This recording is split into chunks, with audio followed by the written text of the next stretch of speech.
Good morning. आशा करता हूँ आप लोग अच्छे होंगे, आपकी तैयारी बढ़िया चल रही होगी। मेरा नाम दिवस द्विवेदी है। मैं घटना सूत्र की इस पहल में आप सभी का स्वागत करता हूँ, जहाँ पर हम बात करते हैं करंट अफेयर्स की। साथ ही हम आपको यहाँ पर चर्चा के साथ ही आपको पीडीएफ प्रोवाइड करते हैं, वो इंग्लिश और हिंदी दोनों भाषाओं में उपलब्ध होती हैं। हमारे टेलीग्राम चैनल से आप इसे डाउनलोड कर सकते हैं, @घटना सूत्र टेलीग्राम चैनल। साथ ही ये पीडीएफ आपको इंग्लिश में मिलेगी, हिंदी में मिलेगी। इसके अलावा 5 एमसीक्यूज भी मिलेंगे आपको करंट अफेयर बेसिस, और 2 मेंस के आंसर्स भी मिलेंगे। कौन कौन से टॉपिक आज चर्चा करेंगे, प्रीलिम संबंधित, मेन संबंधी यहाँ पे मेंशन्ड है। और जहाँ पे आप देख सकते हैं डिसल्फ्राइजेशन से आर्टिकल है, फिर साउथ साउथ कोऑपरेशन संबंधी आर्टिकल है। इसके अलावा नैनो एंजाइम की खोज हुई उससे संबंधित आर्टिकल है। इसके अलावा बैक्टीरिया, नए बैक्टीरिया की खोज हुई है, गुड बैक्टीरिया की, उसके रिलेटेड आर्टिकल है, उसे देखेंगे। साथ ही इनका स्टैटिक टॉपिक भी हम देखेंगे, लिंक करने का प्रयास करेंगे कि जैसे कोयले में जो डिसल्फ्राइजेशन जो प्रोसेस होता है, क्यों होता है, क्या जरूरी होती है, फिर सल्फर का क्या अभी किस तरह से इंडिया में इम्पैक्ट दिख रहा है, क्या किस रैंक में आता है इंडिया सल्फर को पोल्यूट करने में, इमिट करने में। ये सारी चीजें हम यहाँ पे देखेंगे। फिर मेंस के पॉइंट ऑफ व्यू में हर एक टॉपिक को देखेंगे कि क्या इंट्रोडक्शन होना चाहिए, बेसिकली आंसर राइटिंग कैसे किया जा सकता है इन टॉपिक में जब मेंस के क्वेश्चन बनते हैं। क्या पॉजिटिव चीजें हैं, क्या नेगेटिव चीजें हैं, क्या चैलेंजेस है, वे फॉरवर्ड क्या है, कंक्लूजन क्या है। तो इस पॉइंट ऑफ व्यू हम यहाँ पे देखेंगे आपको। केंद्र राज्य संबंध के आर्टिकल को भी हम देखेंगे, साथ ही साथ एशिया में जो चेंजेस आ रहे हैं उसको भी देखेंगे। साथ ही पार्लियामेंट में जो अवमानना कानून है डिफेमेशन संबंधित, उसको भी हम यहाँ पर देखेंगे। पहला आर्टिकल बात करेंगे यहाँ पर डिसल्फ्राइजेशन। देखिए क्या होता है कि जहाँ पे कोयला बर्न होता है ताप विद्युत संयंत्र में, है ना, थर्मल पावर प्लांट में, तो वहाँ पे कोयले, जब कोयले जलाने से सल्फर गैस निकलती है। अब जब सल्फर निकलती है, अब सल्फर जो क्या होती है पर्यावरण के लिए बहुत बड़ी प्रदूषक कारक गैस है। पर प्रदूषक कारक गैस की इंटेंसिटी के बारे में अगर आप नजर डालेंगे, तो आप पाएंगे जो सल्फर है एक तरह से रिफाइनरी, जो कोयला रिफाइनरी, वो अन्य संयंत्रों से निकलती है। और 2023 में अगर आप देखो, 2023 में भारत क्या है, थर्ड रैंक पर था सल्फर का इमिट करने में। पहला स्थान जहाँ पे चीन का है, चीन का फर्स्ट है, दूसरा रूस है, और तीसरा भारत था। अगर हम बात करें चीन और रूस की तुलना में, भारत एफजीडी का जो अनुप्रयोग है बहुत सीमित है। एफजीडी यहाँ पे बात आती है कि जो फ्यूल गैस वाला जो ये सिस्टम है, अगर देखें डिसल्फ्राइजेशन, इसका यूज हम यहाँ पे सीमित कर रहे हैं। इस प्रोसेस में हम क्या करते हैं कि जो पोल्यूशन होता है उसमें हम क्या करते हैं, सल्फर को एक्सट्रैक्ट करते हैं, उसको बाहर निकाल लेते हैं, और साथ ही बाकी की जो गैस है उसे जाने देते हैं। तो बेसिकली हम क्या करते हैं, जो पोल्यूशन होता है उसे सल्फर को बाहर निकालना, ये प्रोसेस कहलाती है, एफजीडी प्रोसेस यहाँ पे कहलाती है। अब अगर हम बात करें कि ये जो मेजर करता है कौन करता है, तो सीपीसीबी है, जो केंद्रीय प्रदूषण नियंत्रण बोर्ड है, उसके अकॉर्डिंग अगर हम देखें, सीपीसीबी के अकॉर्डिंग अगर हम नजर डालें, सीपीसीबी के अकॉर्डिंग, तो SO2 का जो स्तर है हमारा, वो 80 यूजी M3 के भीतर है अभी। ठीक है। अब इनमें जो खास तौर पे ऐसे क्षेत्र जो दिल्ली एनसीआर है, सिंगरौली है यूपीएमपी के बॉर्डर में, फिर कोरबा है छत्तीसगढ़ का, अंगुल है उड़ीसा का, तूतीकोरिन तमिलनाडु का, ये यहाँ पे कुछ एरियाज ऐसे हैं जहाँ पर सल्फर का जो पोल्यूशन ज्यादा है। बाकी एरिया में नॉर्मली कम यहाँ पर दिखाई दे रहा है। अब चर्चा में क्यों है, चर्चा में इसलिए है कि अभी जो बैठक हुई, उस बैठक में क्या हुआ, उस बैठक में ये बात निकल के सामने आई, अजय सूद की अध्यक्षता में, जो वैज्ञानिक सलाहकार हैं, कि हम उतना ज़्यादा सल्फर का इमिशन नहीं कर रहे हैं, तो हमें एफजीडी की जो छूट है, ज़्यादातर जो संयंत्र है कोयला आधारित संयंत्र, उनको छूट देनी चाहिए, खासतौर पे जो शहरों में नहीं है, उनके संबंध में यहाँ पे बात हुई। तो यहाँ पे वो कहते हैं कि उनका मानना है कि 80% जो हमारे कोयला आधारित जो संयंत्र हैं, कोल बेस्ड जो संयंत्र है हमारे, वहां पर हमें छूट देनी चाहिए एफजीडी की। अब इससे क्या फायदा होगा, अगर आप देखिए कुल जैसे 600 के आसपास भारत में ऐसे संयंत्र हैं जो किससे चल रहे हैं, ताप बिंदु से चल रहे हैं। उनमें 92% में अगर अभी भी देखोगे तो आप एसडीजी लगे नहीं है, एफजीडी नहीं लगे हुए हैं। ठीक है।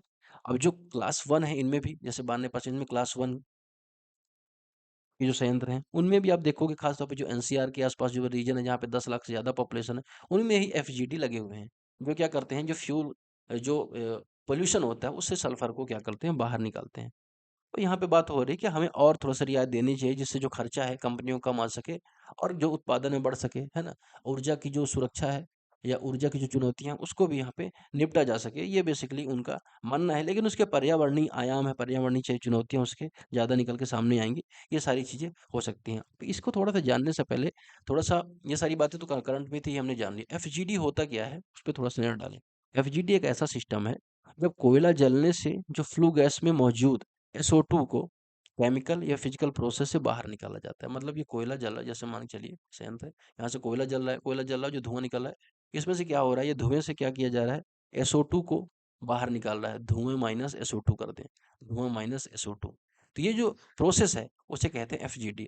अब ये जो प्रोसेस है कैसे काम करती है, तो प्रोसेस दो तरह से काम करती है। एक तो काम करती है किसमें, वेट, अगर हम देखें वेट FGD, दूसरा होता है ड्राई FGD। अब जो वेट FGD होती है उसमें फ्लू गैस को चूना पत्थर और लाइम के साथ कांटेक्ट में लाया जाता है। इसमें वेट में क्या किया जाता है, जो बाहर गैस निकली FGD निकली उसको क्या किया जाए, चूना पत्थर के साथ कांटेक्ट में लाया जाएगा प्लस लाइम के साथ। अब इससे क्या होता है कि SO2 इनके साथ रिएक्ट करता है और रिएक्ट करके जिप्सम बनाता है, जिप्सम बनाता है। और इस जिप्सम को ठोस रूप में या सॉलिड के फॉर्म में अलग कर लिया जाता है। एक तरह से देखो, वेट में क्या हुआ, चूना पत्थर लाइन से FGD को कांटेक्ट मिलाया गया, उससे क्या हुआ, जिप्सम बन गया और जिप्सम को हमने ठोस में कन्वर्ट करके अलग कर दिया। तो एक तरह से हम लोग जो सल्फर है उसी को अलग कर दिया। ठीक है, तो ये हमने प्रोसेस किया, वेट FGD में ये प्रोसेस होता है। फिर ड्राई FGD में क्या क्या होता है, ड्राई FGD में सूखा चूना फ्लू गैस में मिलाया जाता है, जिससे जो SO2 है उसको क्या कर लेता है, सोख लेता है। ये तो बात होती है। ठीक है, FGD क्यों जरूरी है, प्रॉब्लम तो है ही, FGD है ना, FGD नीड तो है क्योंकि डिसल्फराइजेशन की नीड होती है। अब क्योंकि अगर आप देखो SO2 अगर ज्यादा निकलता है ना हवा में, एनवायरमेंट ज्यादा रिलीज होता है, तो एसिड रेन की जो पॉसिबिलिटी हो जाती है ज्यादा हो जाती है। एसिड रेन ज़्यादा होगा तो आपको पता है कि उसके निगेटिव इम्पैक्ट ज़्यादा होते हैं। चाहे आप ह्यूमन हेल्थ में देखो, फेफड़े रिलेटेड जो रोग है, सांस संबंधी प्रॉब्लम है, ये इसमें होता है। फिर एसिड रेन से इकोसिस्टम हमारा डैमेज होता है, इसमें चैलेंज निकल के सामने आता है। तो इसके नकारात्मक चीज़ें यहाँ पे दिखाई देती हैं। इसीलिए क्या किया गया, जो पर्यावरण मंत्रालय है, आप देखोगे इन्वायरमेंट मिनिस्ट्री है, उसने 2015 में, इन्वायरमेंट मिनिस्ट्री ने 2015 में कहा कि जितने भी ताप विद्युत संयंत्र हैं, थर्मल पावर प्लांट है, उनमें FGD कंपलसरी कर दो, कंपलसरी कर दो। ठीक है, बाद में इसको समय सीमा बढ़ाया गया और 2024-25 में नई कमेटी की अभी रिपोर्ट आ रही है जो कह रही है कि 80% में हम छूट दे सकते हैं SO2 को लेके। ये यहाँ पे कंप्लीट हमने यहाँ पर इससे संबंधित बात कर ली है, कुछ भी ऐसा इसमें टॉपिक नहीं है। अब अगर हम बात करें, कंक्लूड करें, तो बेसिकली क्या हो रहा है कि यहाँ पर एक बैठक हो रही है, एक कमेटी है, उस कमेटी यहाँ पे सुझाव दे रही है कि हमें FGD से 80% ऐसी ताप विद्युत कंपनियों को छूट देनी चाहिए, जिससे क्या कर सके, सल्फर की जो प्रॉब्लम भारत में उतनी ज्यादा भी समस्या नहीं है, उतना ज्यादा इमिट नहीं कर रहे हैं सल्फर, तो आप यहाँ पे छूट दे दो जिससे प्रोडक्शन बढ़े, कंपनियों का खर्चा कम हो। ये सारी बात यहाँ पे हो रही है, लेकिन इसकी प्रॉब्लम है, आपको पता है कि जब सल्फर बढ़ती है तो अम्ल वर्षा होती है, उसका हेल्थ है, इन्वायरमेंट है, हर जगह निगेटिव इम्पैक्ट होता है, ये हमने देख लिया। फिर जो इसमें प्रोसेस कौन कौन सी होती है, वेट FGD क्या होता है, ड्राई FGD क्या होता है, ये सारा प्रोसेस हमने यहाँ पर देख लिया। अब हम अगले आर्टिकल की तरफ बढ़ेंगे। अगला आर्टिकल बात करेगा दक्षिण दक्षिण सहयोग को लेकर कृषि उत्कृष्ट संस्थान की स्थापना के संबंध में। क्या कंटेक्स्ट है, कंटेक्स्ट क्या है कि 3 जून को नई दिल्ली में एक बैठक हो रही है। ठीक है, और ये बैठक ICRISAT प्लस RIS इनके सहयोग से हो रही है। ठीक है, अब इनके सहयोग से जो बैठक हो रही है उसको, उससे पहले क्या स्टैब्लिश किया गया था, ISSCA, international south south centre of excellence in agriculture, जिसको यहाँ पे ये कहा जाता है ISSCA। ठीक है, इसको स्टैब्लिश किया गया है। अब इसका पर्पज क्या है कि जो दक्षिण देश, दक्षिण दक्षिण का मतलब क्या, जो भी देश ज्यादातर कॉलोनियलिज्म का शिकार रहे हैं, भारत है, अफ्रीकी बहुत सारे देश हैं, तो बहुत सारे दक्षिण अमेरिका में देश हैं, तो उनमें क्या हो, बेहतर सहयोग हो, कृषि में नवाचार आए, एग्रीकल्चर में इनोवेशन आए, कॉपरेशन बढ़े, नॉलेज शेयरिंग हो, ये पर्पज है। इसके अलावा जो ड्राई एरिया है वहां पर लैंड को किस तरह से मैनेज करना है, टेक्नोलॉजी का जो सोल्यूशन है उसको लेके आना है, पॉलिसी का जो सपोर्ट है वह लेके आना है, वह किस तरह से लेके आना है, किस तरह से एग्रीकल्चर को यहाँ पे प्रमोट करना है, उस संबंध में यहाँ पे इस मीटिंग का पर्पज था। अब इसमें आप देखेंगे कि जो पार्टनर है आईक्रेस्ट है, उसके बारे में थोड़ा सा यहाँ पे नजर डाल लेते हैं, आखिर इसके बारे में है क्या ये। अगर आप बात करें ICRISAT, international crop research institute for semi arid tropic, ये 1972 में इसको स्टेब्लिश किया गया था। कहाँ इसका मुख्यालय है, हैदराबाद में, आ सकता है, इंपॉर्टेंट है। ठीक है, साथ ही अगर आप देखोगे, ये 1972 का जो एक ग्रुप बना था, consultative group of international agriculture research, उसके अंतर्गत ये आता है। ये क्या प्रयास करता है कि सेमी एरिड या अगर एरिड रीजन में जो एग्रीकल्चर का जो प्रोडक्शन है उसको बढ़ाना, गरीबी, जो भूख है, कुपोषण है, मॉलन्यूट्रिशन है, ये सारी प्रॉब्लम को सॉल्व करने के लिए नए नए सोल्यूशन देना, साथ ही क्लाइमेट रेजिलियंट जिसे कहा जाता है, जलवायु मतलब ऐसे फसलों का विकास करने में मदद करना, ऐसे सॉल्यूशन लेके आना एग्रीकल्चर सेक्टर में जो जलवायु परिवर्तन की जो चुनौती हो रही है उससे लड़ सकें। ठीक है? जिससे भविष्य में अगर आप देखो ऐसे कृषि की जो समस्या है, या फूड सिक्योरिटी की जो चैलेंजेस है, ना उत्पन्न हो। इस तरह से इसने क्या किया, किया चिकपिया या काबुली चना, अरहर, मोती, बाजरा, इन पर काफ़ी इसने रिसर्च की है, इस पे काफ़ी फोकस करता है अभी भी। मूँगफली है, ज्वार है, ठीक है? ये यहाँ पे हमने थोड़ा-सा बात कर ली है। अब यहाँ पर सहयोग होगा तो इससे क्या होगा कि ये जो संस्था है, ये जो बेहतर रिजल्ट लेके आएगी, उसके जितने भी दक्षिण दक्षिण में ग्रुप में कंट्रीज शामिल है, उन सभी का सहयोग होगा। तो एक तरह से अगर आप देखें विश्व स्तर पर क्या होगा, इसकी खोज का प्रभाव होगा, इसका इम्पैक्ट होगा, ये यहाँ पे हमने देखना था, ये हमने यहाँ पे देख लिया। अगले आर्टिकल की तरफ बात करेंगे आईआईएससी के वैज्ञानिकों ने विकसित किया धातु आधारित नैनो एंजाइम। अब क्या है, आसान भाषा में एकदम समझते हैं, ठीक है? आसान भाषा में समझते हैं, क्या समझते हैं? देखिए, जब हमारे शरीर में चोट लगती है तो खून बहता है, खून बहना शुरू हो जाता है, और लेकिन ये अगर हम बात करें, जो प्लेटलेट्स होती है वो क्या करती है, खून को थक्का जो खून को रोकने के लिए थक्का बनाती है। ये एक तरह का शरीर का प्लास्टर होता है। तो बेसिकली अगर आप बात करो, तो जब हमारे शरीर में कोई चोट लगी है, खून खून बहना शुरू हो रहा है, लेकिन यहाँ पर प्लेटलेट्स काम कर रही है, ठीक है? ये क्या क्या कर रही है, रक्त का थक्का बनने से रोक रही है, रक्त के जो स्पॉट्स हैं वो बनने से रोक रही है प्लेटलेट्स। ठीक है ना? आपको पता है कि आरबीसी, डब्ल्यूसी, ये सारी चीज़ें आपको पता ही होंगी प्लेटलेट्स के बारे में, ब्लड में क्या-क्या होता है। प्लेटलेट्स क्या कर रही है, यहाँ पे थक्का बनने से रोक रही है। लेकिन अगर सपोज़ करिए, अगर अगर थक्का ज़्यादा बन जाए तो क्या होगा? है ना? अगर बिना चोट के भीतर जो हमारी शरीर की नसें होती हैं, ब्लड वेसल्स होती हैं, उनमें थक्का बन जाए, तो क्या होगा? मान के चलिए, आपका ये हार्ट है ना, ये अगर हम नज़र डालें, लंग्स में अगर देखें, यहाँ पे हार्ट है, और हार्ट में अगर आप देखोगे, तो जो बहुत सारी वेसल्स, बहुत सारी नसें होती हैं, इनमें रक्त क्या हो सर्कुलेट करता है। अब बीच में अगर थक्का बन गया, तो इससे क्या होगा, स्ट्रोक होगा, साँस की दिक्कत होगी, हार्ट अटैक आएगी, ये सारी समस्या हो सकती है। तो मतलब ये प्रॉब्लम होती है रक्त का थक्का बनने से। अगर आपको घाव हो गया वहाँ पे बनना, वहाँ पे तो ठीक है, लेकिन अगर मान के चलिए कि आपके शरीर के अंदर बन गया, आपकी नसों के अंदर बन गया, तो ये चुनौती आपके लिए उत्पन्न कर सकता है। तो वैज्ञानिकों ने क्या किया, बहुत छोटा-सा हेल्पर बनाया इसको लेके, नैनो एंजाइम। ये इतने छोटे कण होते हैं, ये क्या करते हैं, माइक्रोस्कोप से ही दिखते हैं। नैनो एंजाइम क्या करते हैं, ये शरीर में जो मौजूद रसायन होते हैं, देखिए नैनो एंजाइम की बात करें, नैनो एंजाइम क्या करते हैं, जो वैज्ञानिकों ने बनाया है, धातु आधारित नैनो एंजाइम, क्या करेंगे, ये शरीर में जो मौजूद गंदे रसायन है, गंदे केमिकल्स होते हैं शरीर के अंदर, उसको क्या करते हैं, साफ कर देंगे, ठीक है? अब प्लेटलेट्स को एक्टिव कर देंगे।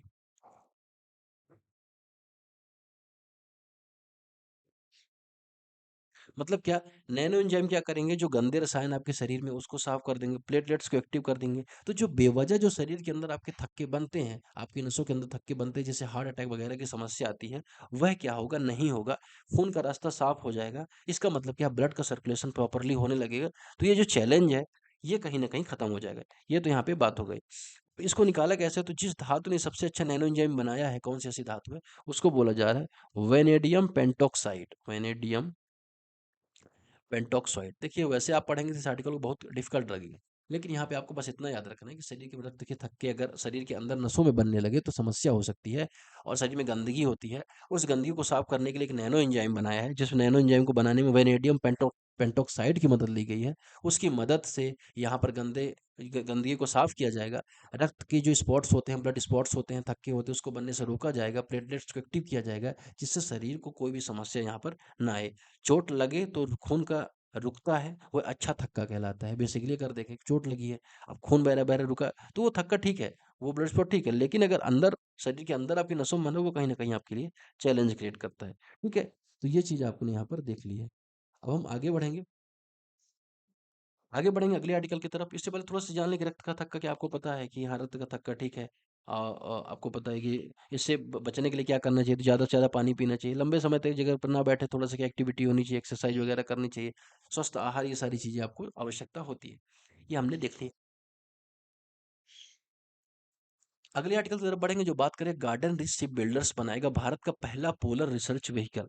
भारत का पहला पोलर रिसर्च व्हीकल कौन बनाएगा, भारतीय shipyard garden rich ship builders engineers द्वारा बनाया जाएगा। अब अगर हम बात करें इसमें सहयोग कौन कर रहा है, तो नॉर्वे की एक कंपनी है, कोंग्सवर्ग। कोंग्स कोंग्सवर्ग क्या करेगी, इसमें सहयोग करेगी। नॉर्वे की एक कंपनी, ठीक है, इसको बनाने में। अगर हम बात करें ऑब्जेक्टिव क्या है कि भारत को अपनी जो पोलर रिलेटेड जो रिसर्च है उसको बढ़ाना होगा, डीप ओशियन रिसर्च है उसको बढ़ाना होगा, आर्कटिक अंटार्कटिका में जो रिसर्च है उसको बढ़ाना होगा, इसलिए यहाँ पर ये पहल की जा रही है। अब इसकी बात करें, इसकी कैपेबिलिटी क्या होगी, तो अलग-अलग जो साइंटिफिक इक्विपमेंट होते हैं, इससे क्या होगी, बिल्ड होगी, युक्त होगी।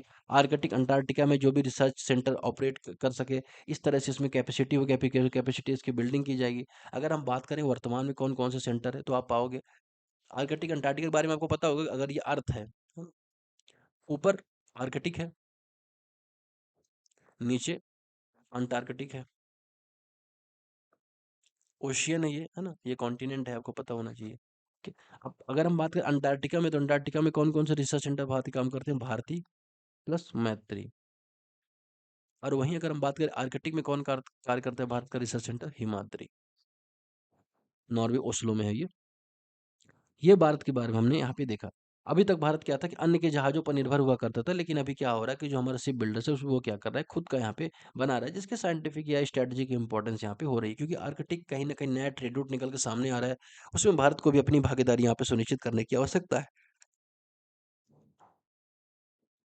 अगला आर्टिकल बात करेगा विश्वविद्यालय में नियुक्त होंगे जेंडर चैंपियंस, उसके बारे में यहाँ पे बात कर रहा है।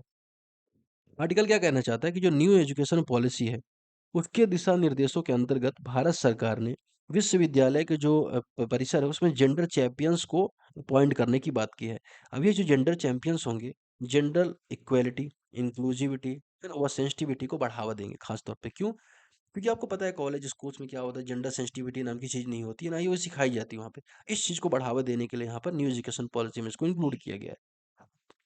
जेंडर चैंपियन कौन होंगे, इनके बारे में अगर नज़र डालें, तो जेंडर चैंपियन अगर कोई 50% या उससे अधिक अंक प्राप्त किए ऐसे छात्र-छात्राएँ ट्रांसजेंडर भी हो सकते हैं, जो सामाजिक रूप से जागरूक हों, बेहतर कार्य करते हों या बेहतर उनका पब्लिक रिलेशन हो, ये सारी चीज़ें होंगी। वो क्या करेंगे, वाद-विवाद, नाटक, पोस्टर के माध्यम से,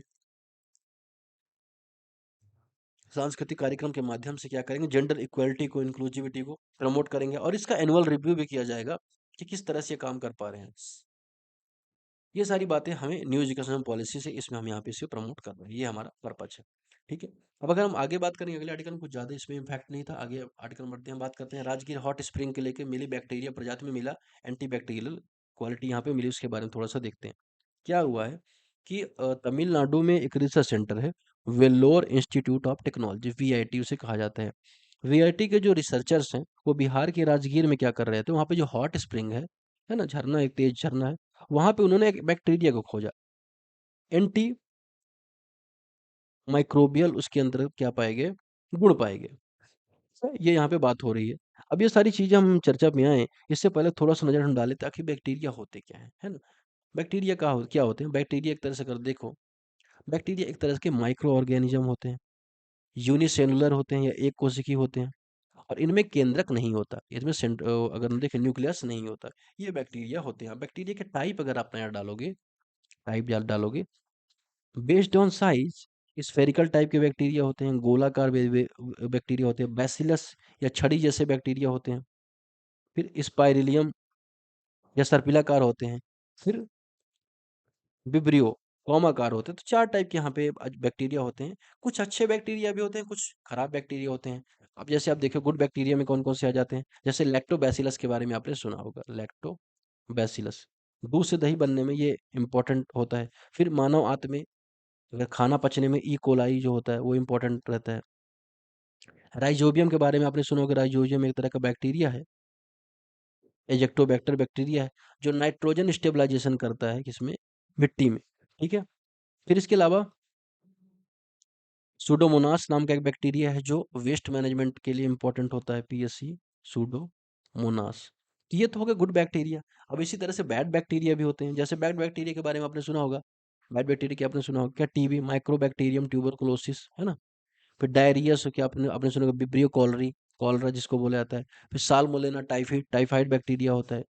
फिर नेसीरिया, गोनोरिया। फिर प्लेग को लेकर पेस्टिस होता है। तो ये क्या होता है, ये बुरे बैक्टीरिया, खराब बैक्टीरिया होते हैं, ठीक है। अब अगर हम बात करें बैक्टीरिया की जो हमारे शरीर में नुकसान पहुंचाते हैं और उसको काउंटर करने के लिए एंटी बैक्टीरिया टर्म का यहाँ पे यूज होता है। तो ये जो जो भी रिसर्च हुई है तो उसमें क्या पाया गया है उस स्प्रिंग में, उसमें पाया गया है कि उस स्प्रिंग में एंटी बैक्टीरियल गुण है जो बैक्टीरिया से लड़ने के लिए, नेचुरली बैक्टीरिया से लड़ने के लिए हमारे शरीर की मदद करते हैं। ठीक है, तो थर्मोफिलिक बैक्टीरिया की पहचान हुई यहाँ पे, किस किस बैक्टीरिया की? थर्मोफिलिक। अब ये थर्मोफिलिक बैक्टीरिया के बारे में पूछा जा सकता है। अब इसकी अब खासियत ये है कि लगभग 45 से 70 डिग्री टेम्परेचर में भी क्या कर सकते हैं, जीवित रह सकते हैं। ठीक है ना? अब इनकी प्रजाति एक्टिनोबैक्टीरिया माना जाता है। इनके बहुत सारे औषधीय प्रयोग हैं, इसमें अगर देखें एंटीमाइक्रोबियल रेजिस्टेंस से लड़ने में सहायक होगी। अब देखिए एक एक चीज़ और आती है, देखिए एक तो इससे एंटीबायोटिक्स बनाए जा सकते हैं, एंटीबायोटिक्स जो बैक्टीरिया से लड़ने में हमारी हेल्प करते हैं। इसके अलावा एएमआर की समस्या आपको देखने को मिलती है। एएमआर क्या होता है? Anti microbial resistance. क्या होता है, हम बार-बार किसी दवाई खोज खाते रहते हैं तो इससे शरीर में कुछ ऐसे बैक्टीरिया होते हैं वो उस दवाई को लेकर रेजिस्टेंट डेवलप कर लेते हैं। मतलब उस दवाई उनको कुछ बिगाड़ नहीं पाती है। इस तरह की अगर देखें ये समस्या कहीं न कहीं अभी देखने को आ रही है, क्योंकि बहुत सारी दवाइयाँ ऐसी होती हैं, सर दर्द के साथ बुखार दर्द, पेट दर्द सभी एक ही गोली में सबका आराम मिल गया। लेकिन पता चला आपको सर ही दर्द है, बाकी सारी दवाइयाँ आपने एक्स्ट्रा खा ली। तो बहुत सारी चैलेंजेज़ होती है, इससे क्या होता है कि हमारे शरीर में एएमआर की सिचुएशन हो जाती है। ऐसे बैक्टीरिया हो जाते हैं जो किसी भी ड्रग से ट्रीटमेंट नहीं हो पाता। तो यहाँ पर जो नेचुरल बैक्टीरिया है, इससे हम क्या कर सकते हैं, इस तरह के एमआरस पर क्या करते हैं, हेल्प पा सकते हैं, बेहतर बैक्टीरिया यहाँ पे बनाए जा सकते हैं। इस बारे में यहाँ पे आर्टिकल इसलिए यहाँ पे इंपॉर्टेंट है, तो थर्मोफिलिक जो बैक्टीरिया यहाँ पे पाया गया है 60-70 डिग्री टेम्परेचर में, यहाँ पे 40-70 डिग्री टेम्परेचर में यहाँ पे रह सकते हैं, इसके बारे में हमने यहाँ पर देखा। आगे बढ़ेंगे अगले आर्टिकल की तरफ। अगले आर्टिकल में हम बात करेंगे यहाँ पर किसके बारे में? अगले आर्टिकल में बात करेंगे यहाँ पे एशिया में बदलती हुई जो भू राजनीति है उसके बारे में बात करेंगे। अब क्या हो रहा है एशिया में, क्या राजनीति बदल रही है? अगर हम बात करें सिंग जैसे आप देखो दिल्ली डायलॉग होता है, उसी तरह से ग्लोबल जियोपॉलिटिक्स को लेकर सिंगापुर में सांग्रीला डायलॉग होता है। सांग्रीला डायलॉग होता है। अब सांग्रीला डायलॉग दक्षिण कोरिया में ली में म्यूंग की जीत जैसे घटनाक्रम की संरचना में हो रहे सांकेतिक बदलाव को उजागर करते हैं। तो यहाँ पे जो सांग्रीला डायलॉग हो रहा है उसका रोल अगर देखें तो Shangri-La dialogue Asia Pacific region में सिक्योरिटी है, स्टेबिलिटी है, या हाई लेवल पर जो मीटिंग होती है, हाई लेवल जो बेहतरी होती है उसको लेकर यहाँ पर बात होती है कि किसी तरह से जो एशिया पैसिफिक रीजन है उसको बेहतर बनाना, उसका विकास करना। ठीक है, अब इसका इंपॉर्टेंस क्या है? इसका इंपॉर्टेंस अगर आप देखेंगे तो इसका इंपॉर्टेंस है जैसे इंडो पैसिफिक संबंध में नीति बनाने में भारत, अमेरिका, जापान, भारत जैसे देशों का सहयोग बढ़ रहा है यहाँ पर। इसके अलावा यूरोप की भागीदारी यहाँ पर बढ़ती जा रही है, तो क्या है, यूरोप भी यहाँ पे इन्वॉल्व हो रहा है खास तौर पे सांग्रीला डायलॉग में, जिससे जो Asia Pacific reason, Asia Pacific के बारे में अगर बात करिए, ये भारत का मैप है, ये चाइना है ना? इसके अलावा ये प्रशांत महासागर है, ये वाला पूरा रीजन है।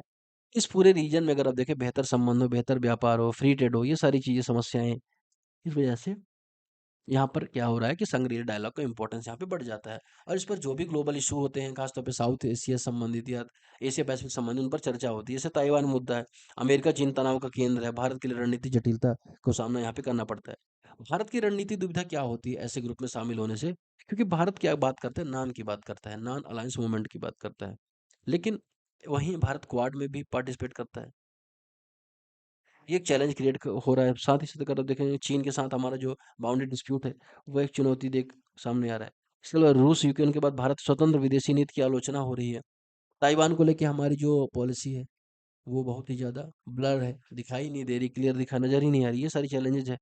फिर भारत सबसे बड़ा चैलेंज ये हो जाता है कि इतनी बड़ी बड़ी महाशक्तियां भारत, चीन, चीन, रूस, अमेरिका, उनके साथ बेहतर संबंधों को कैसे बना के रखना, आंतरिक जो समस्याएं हैं, इसके अलावा जो बॉर्डर सिक्योरिटी है उसको कैसे टैकल करना, चीन पाकिस्तान के संयुक्त जो खतरे उसको उसका मुकाबला कैसे करना, ये सारे चैलेंजेस यहाँ पे निकल के सामने आते हैं और ये सारी बातें यहाँ पे पता चली हैं।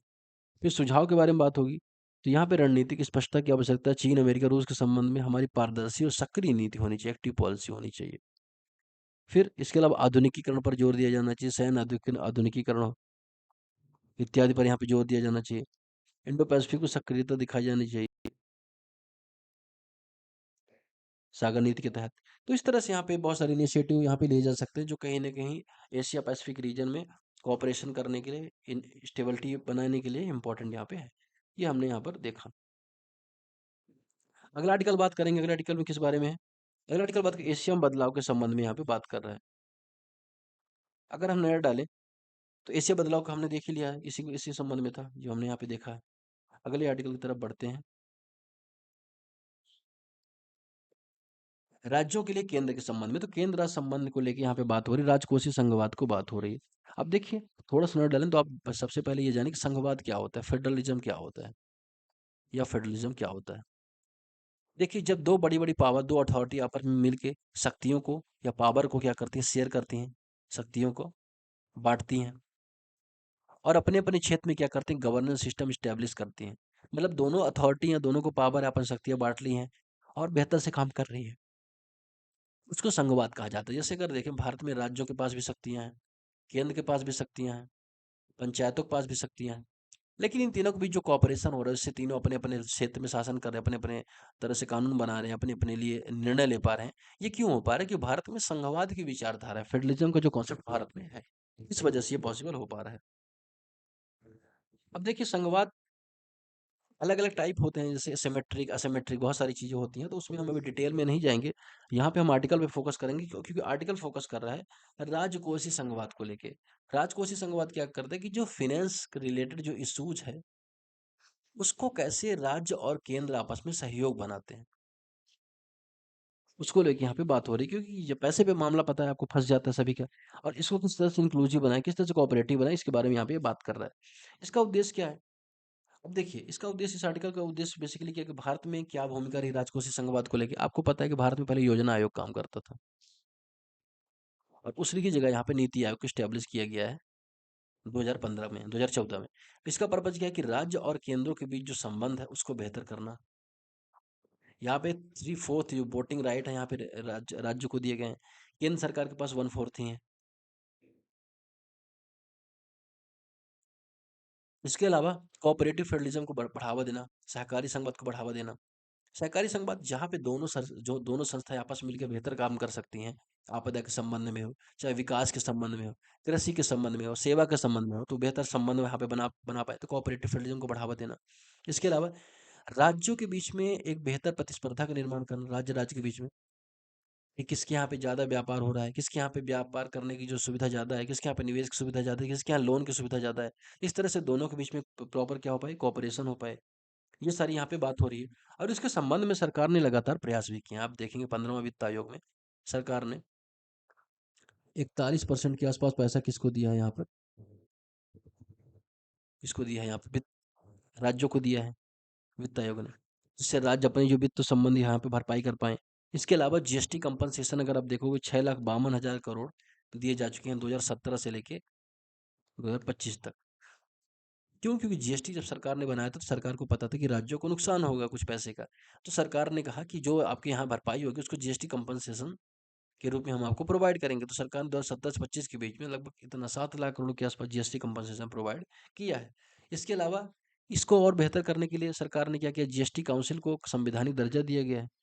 जिससे क्या किया जा सके, जीएसटी काउंसिल संवैधानिक दर्जा प्राप्त हो जाएगा तो वो और बेहतर कार्य कर पाएगी। ठीक है ना, राज्यों की भूमिका और बढ़ पाएगी। इसके अलावा जो सेंट्रल स्पॉन्सर्ड फंड स्कीम्स हैं,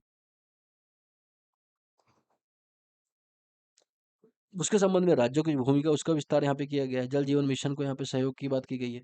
इस तरह से यहाँ पे बात हो रही है। चैलेंजेस भी यहाँ पे हालांकि दिखाई देते हैं राजकोषीय संघवाद को लेके। चैलेंज क्या दिखाई देते हैं? चैलेंज ये दिखाई देते हैं, फाइनेंस रिलेटेड इशू है। आप देखेंगे सेस और सरचार्ज को किस तरह से डिस्ट्रीब्यूट किया जाए, ये तो प्रॉब्लम दिखाई देती है। बहुत सारे टैक्सेस है, जीएसटी संबंधी विवाद है, क्योंकि पहले क्या होता था, जहाँ प्रोडक्ट बनता था वहाँ पे टैक्स लगता था, अभी जहाँ पे कंज्यूम हो रहा है वहाँ पे लग रहा है। तो इस तरह से कुछ राज्यों का रेवेन्यू लॉस हुआ है। इसके अलावा डाटा ट्रांसपेरेंसी का इशू यहाँ पे निकल के सामने आता है। पॉलिटिकल कन्फ्लिक्ट मिलने को मिलता है कि अलग राज्यों में अलग सरकार है, केंद्र राज्य के बीच अलग अलग सरकार है, अलग पार्टी सरकार है, वहाँ पे ज़्यादा कन्फ्लिक्ट देखने को मिलता है। ये यहाँ पे बात होती है। लेकिन अगर देखें, इसका सुझाव देखें, तो भारत एक संघवाद है, संघवाद के बेहतर उदाहरण है। वहाँ पे वित्तीय स्वतंत्रता बढ़ाई जानी चाहिए, सेस सरचार्ज को भी टैक्स डिस्ट्रीब्यूशन में शामिल किया जाना चाहिए। जीएसटी काउंसिल की जो प्रोसेस, उसमें रिफॉर्म्स होने चाहिए। ठीक है, इसके अलावा नीति आयोग में ट्रांसपेरेंसी यहाँ पे बढ़नी चाहिए। इस तरह से यहाँ पे बात हो रही है, ये हमने यहाँ पे देख लिया है। अब हम बात करेंगे आज के लास्ट आर्टिकल की तरफ, और लास्ट आर्टिकल किसके बारे में, कानून बनाने पर संसद विधानसभाओं में अवमानना लागू नहीं होगी। इसके संबंध में यहाँ पे बात हो रही है। सुप्रीम कोर्ट ने 2012 की एक जो डिफेमेशन रिलेटेड याचिका थी उसको खारिज करते हुए कहा, यदि कोई पार्लियामेंट या स्टेट लेजिस्लेचर कानून बनाता है even in contradiction to prior court direction, अर्थात पुराना जो कोर्ट का निर्णय है उसको लेकर वो क्या करता है, कंट्राडिक्ट कर रहा है, वह तब तक अवमानना नहीं माना जाएगा जब तक वह कानून असंवैधानिक घोषित ना किया गया हो।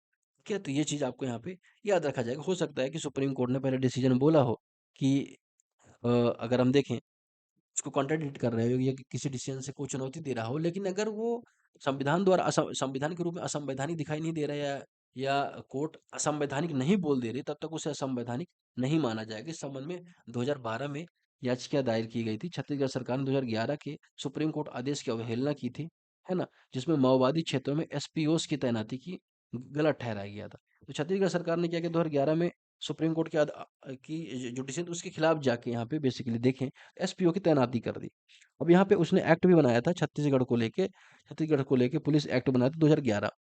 उस एक्ट में इसको तैनाती की यहाँ पे बात की गई थी। तो उसका मामला यहाँ पे आया और कहा गया कि जो राज्य हैं, कहीं न कहीं जो सुप्रीम कोर्ट उसकी गाइडलाइन नहीं मान रहे हैं और उसके खिलाफ जाके यहाँ पे काम कर रहे थे। तो वही सुप्रीम कोर्ट ने कहा कि चलो ठीक उसने बना दिया कोई बात नहीं, लेकिन जब तक हम उसे असंवैधानिक डिक्लेयर नहीं करेंगे, वो असंवैधानिक नहीं माना जाएगा। ठीक है?